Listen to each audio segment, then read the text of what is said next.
মুসলিম প্রধান দেশ, এই দেশে কখনোই গ্রহণযোগ্য হবে না।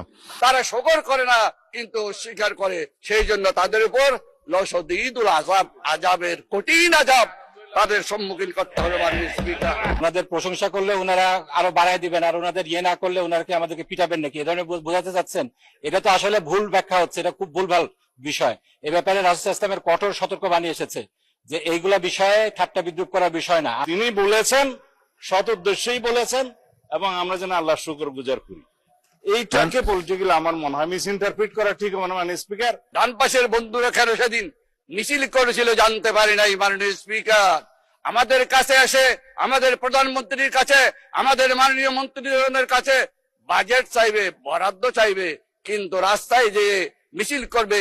সেই কারণে আমি একটি আল কোরআনের আয়াত বলতে চাই, ফাইন শাকারতুম লাযীদান্নাকুম ওয়া ইন কাফারতুম ইন্না আযাবি লাশাদীদ। শুকর করতে হবে জীবনের, শুকর করতে হবে বরাদ্দের, শুকর করতে হবে মাননীয় প্রধানমন্ত্রী তারেক রহমানের, শুকর করতে হবে আমাদের মাননীয় মন্ত্রীদের। তারা শুকর করে না কিন্তু স্বীকার করে, সেই জন্য তাদের উপর লশদীদুল আযাব, আযাবের কঠিন আযাব তাদের সম্মুখীন করতে হবে। মাননীয় স্পিকার, আল কোরআনে আরেকটা আয়াত আছে মাননীয় স্পিকার, ওয়া মাকারু ওয়া মাকারাল্লাহ ওয়াল্লাহু খায়রুল মাকিরিন।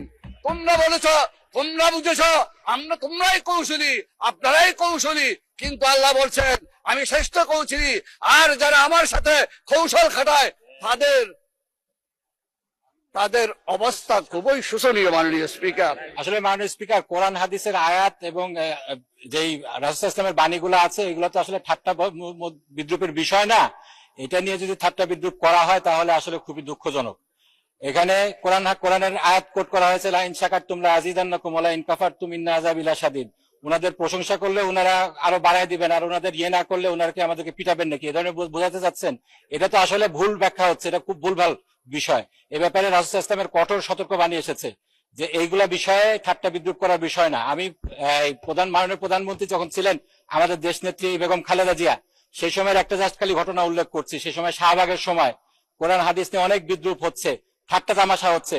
সে সময় একটা চিঠি লেখা হয়েছিল, সেই চিঠিটা নিয়ে যখন আমরা গেলাম তিনি বললেন কোরআনের একটা আয়াত, সূরা তওবার একটা আয়াত তোমরা যোগ করতে পারো না? কুল আবিল্লাহি ওয়া বিআয়াতিহি ওয়া বিরাসূলিহি ইস্তাহজিউন।